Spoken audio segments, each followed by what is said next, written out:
Hello and welcome to today's overview demo of the Service Reliability Management application from ServiceNow.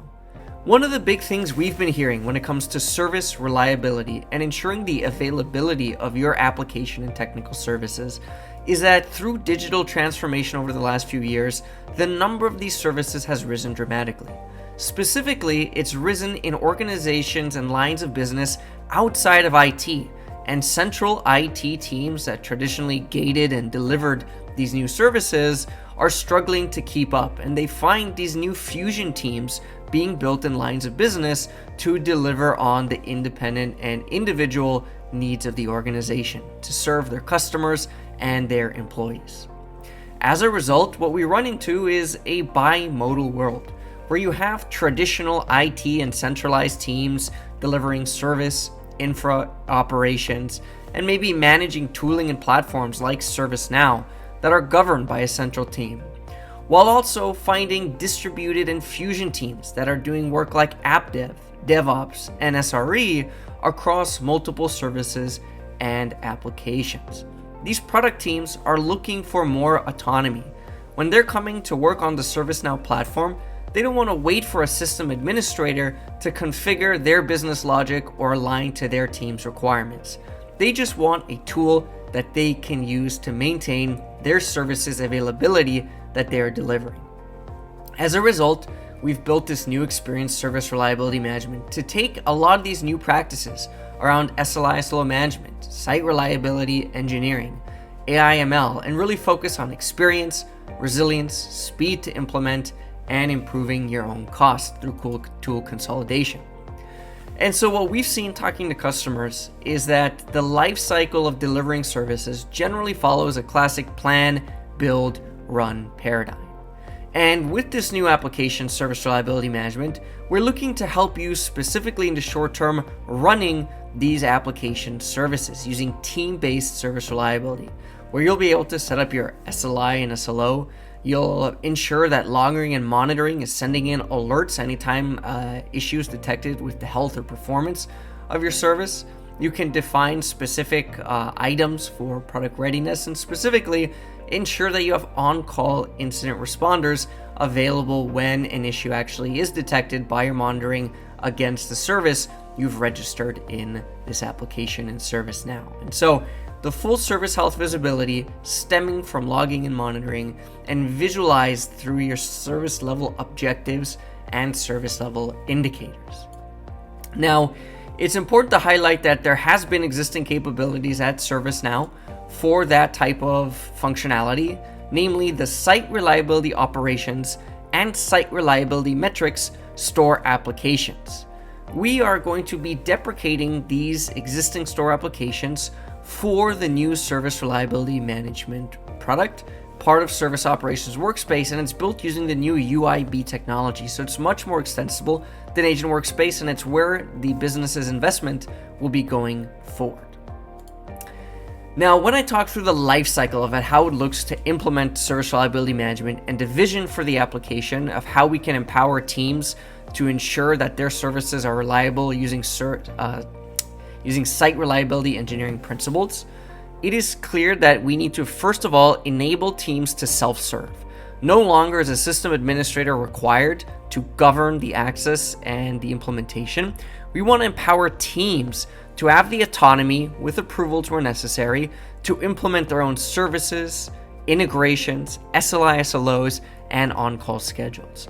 And that's going to allow those teams to hook up that monitoring, say for a new payment service, hook up the APM integration to the payment service, the logging and monitoring to send in alerts whenever that payment service has issues with, say, latency or errors. Then we'll be able to add all the ServiceNow context from service maps and changes that may have caused it, and start burning down against defined SLOs, SLIs, and the error budgets that you dictated, saying maybe you wanted 98% latency above your agreed rate for your customers this month. And then you could define those error budget policies that take actions like creating incidents or notifying your team anytime you've gone and breached on that commitment. Once an issue is detected, say an alert comes in for latency exceeding on that payment service, we want to have that on-call scheduling in place to notify the right users or SREs or ops individuals supporting that payment service, and giving them the single workspace to work the alerts, incidents if they need to, and ultimately the automation in the future to help remediate more quickly and diagnose the underlying issue. In today's demo, we're going to be seeing the capabilities available in November for Admin Center, Team Request, Service Registration, the SLI/SLO setup, the integrations, the Service Health view after you receive alerts, and then ultimately the alerts and incidents in the workspace. Let's take a look. As highlighted, let's start today's demo from the Service Operations Workspace Admin Center. This will be for your central system administrators in charge of configuring and implementing the ServiceNow platform in your organization. We wanted to make service reliability management as easy as possible to implement, not only for teams, but to get up and running for the central admins as well. So you'll be able to find a new tile under Configure ITSM Core for Service Reliability Management, which will allow you to install the applications necessary with the click once available. And once installed, you'll be able to click to configure.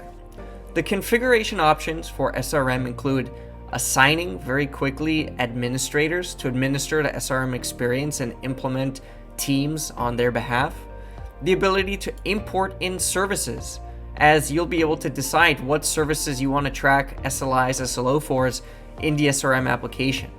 So you'll be able to click through your existing services, import them in. And the same goes for teams. SRM teams are specially designated so that we know they can access the workspace and manage their own implementation using team-based ACLs. So you'll be able to import the teams in as well, which will grant those users the SRM roles.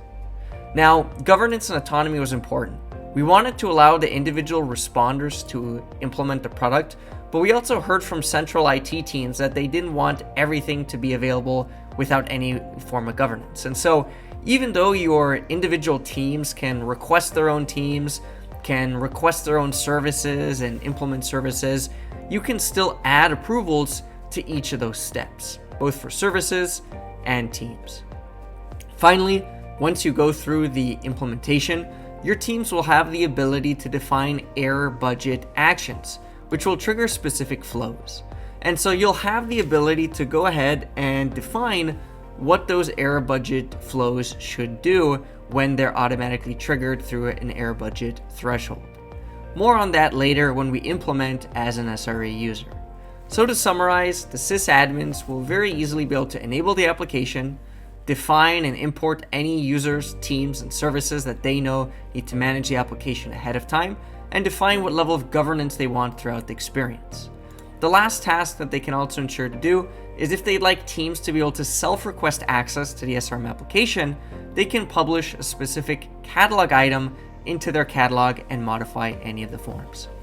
Let's take a look at that now from the perspective of an SRE. The journey for SRM for the individual team member like an SRE or ops engineer can begin from the service catalog. If you've opted to publish the request SRE team access catalog item, teams can request access to the SRM application by defining their own team definition, the manager, the members, and this will create a sys user group, or they can also pick an existing group to be added into the SRM app if there's an existing team that they're part of which they want to grant access. We'll request that now and add the user Li Chen, who will be the SRE whose persona we'll be taking for the rest of the demo. Excellent. With Li Chen as part of an approved SRM team, let's get started with the demo from her perspective. She's tasked with onboarding her team and getting set up for monitoring one of her services her team owns using the Service Reliability Management app in Service Operation Workspace. As she logs into the instance, she'll be redirected to the workspace for the first time, where she'll also see two quick call to actions to either add a team, which she's already part of, or to add a specific service. So in this case, let's go ahead and start the process by adding a new service. Again, if you have existing services in your CMDB, you can simply monitor the reliability of an existing service. But for example, let's add a new one from scratch. We'll go ahead and call this the Payment Ops Service. It's a very critical service to handle payments in the organizational. It's already in production, so it's operational. And we won't give it a description for now, but we'll give the service owner to Li Chen to own this service. And the managed by team, we can set to be one of these SRM teams or one of the other teams that Lead Gen is part of. We'll use this test team. We'll go ahead and add that service. And just like that, we can see the payment ops service has been created. But importantly, I have a next step to actually implement the setup for this service. As we highlighted, we will want to set up the SLI and SLO, as well as integrate monitoring to adhere to these SRE practices. Let's go and get started with that SLI SLO setup piece. Here, our organization wants specific reliability outcomes around the availability of the payment service. They want it to be up 99% of the time. So we're going to go ahead and call this payment availability. We're going to set the objective percentage to 99, and we'll leave our SLI type as availability, but we also support errors, latency, saturation, and you can add your own. The compliance period I'll leave at a monthly basis, but you can also do rolling windows. I'm going to go ahead and save that SLO definition. Now, we need a way for the system to actually calculate what are we achieving relative to this 99%. And the way we do that is using the alerts that come in through the system. So here, I can say payment uptime alert, and anytime that I get in a, let's say, an alert where the metric name of that alert coming in from my APM tool is, let's pretend we have an uptime metric. So I'll say when it is uptime. Then we're going to go ahead and start the clock from when that first event was received.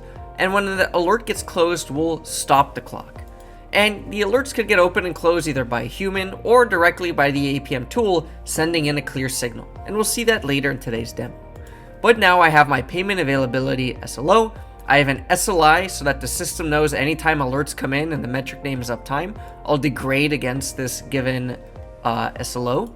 And now we can define error budget policies because my organization wants to stop pushing changes when we're out of error budget.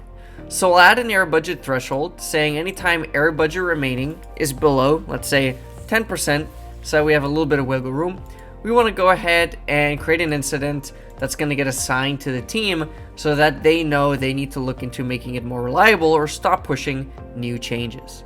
In the future, we plan to add capabilities like the ability to warn users creating new changes against the service with no error budget. But we'll go ahead and save that for now, and we'll hit next to review all the definitions. We can see our SLO of our 99%, which translates to 7 hours, 12 minutes in a given month. The metric name equals uptime for the SLI to calculate against it, and the error budget action we've automatically defined. I'll go ahead and press done, and just like that, our SLIs and our SLO for reliability metrics have been configured. The next step is adding that integration. With our SRE manager Lead Gen having set up the payments ops services SLOs, it's time to ingest some signals from the APM tool. We're going to go ahead and press add integration, and we can use a number of pre-built connectors with custom ones getting support in the future, including great solutions like Lightstep for monitoring. In this example, we'll use another common tool, Datadog. Once again, I get a guided setup telling me how to implement this solution as that SRE part of that payment ops team. Here I'm going to give it an integration name. So let's say this is our Datadog uptime monitor. And it's going to receive those alerts for the uptime issues. I'm going to go ahead and press next, and that's going to generate for me a webhook URL. We're going to be pasting this webhook URL into that APM tool like Datadog, and it's going to be sending in the alerts that we're going to ingest to create alerts and degrade against our SLI SLOs. In today's demo though, we're going to use a simple tool called Postman to show the example of simulating this alert getting sent through. Now from my APM tool, or in this case my simulator, you'll be able to send test notifications to that endpoint that you've defined, ensuring you've added your basic authentication in that URL endpoint, and we recommend using a web service user. In the future, we plan to support tokens as well. When we head back to that integration definition on that payments ops service, we can see that those test events that we're sending in are starting to process. And we can see that there's different open and closed alerts, and the alert number that's been generated is shown as well. When we click into that alert, it'll open up in that SRM SOW workspace where users would have the ability to work those alerts manually, or of course, if close signals sent in, they would be closed automatically. Here, we'll go ahead and close one of these given alerts and save. Back on the actual service record that we had defined, we'll be able to see that the basic core setup definition has been completed. As a result, when I head to my overview, that setup guide is gone, and instead I see what my reliability status is relative to that SLI that I've defined for payment availability. I'll be able to see the core details of this service, any related alerts that are currently open against the service, a service node map, the reliability metrics or the SLIs and SLOs I've defined, so we could see here that payment uptime, and then of course any integration, so that one Datadog example. You'll be able to get in tune with your service health and drill in to those specific SLOs to see over time how the degradation is occurring. And if there's been any occurrences where air budget has been used, you'll see that here on these graphs. When you come to the full service list view, you'll be able to get an at-a-glance view of the health of those services being managed in the SRM application. Quick filters allow you to understand exactly what the core things are you need to know, such as services with low air budget. And keep in mind that this is team focused, so by default you'll see the services managed and owned by your teams. And the same goes for records like alerts, where we've taken the views and we're making it team centric. You can of course adjust the filters, but the default ACLs are meant to encourage work only within a team depending on work assigned to that team or a service that that team is responsible for. We'll be able to see the alerts, the incidents, and the changes that are assigned to that team, user, or the services they're responsible for. And from the Teams module, users can also find all the different teams that are active in the system, including at-a-glance information for who's on call for those different teams. Let's drill into that test payment team that was responsible for the payment service. As we can see, we have an on-call calendar that has been set up for this team.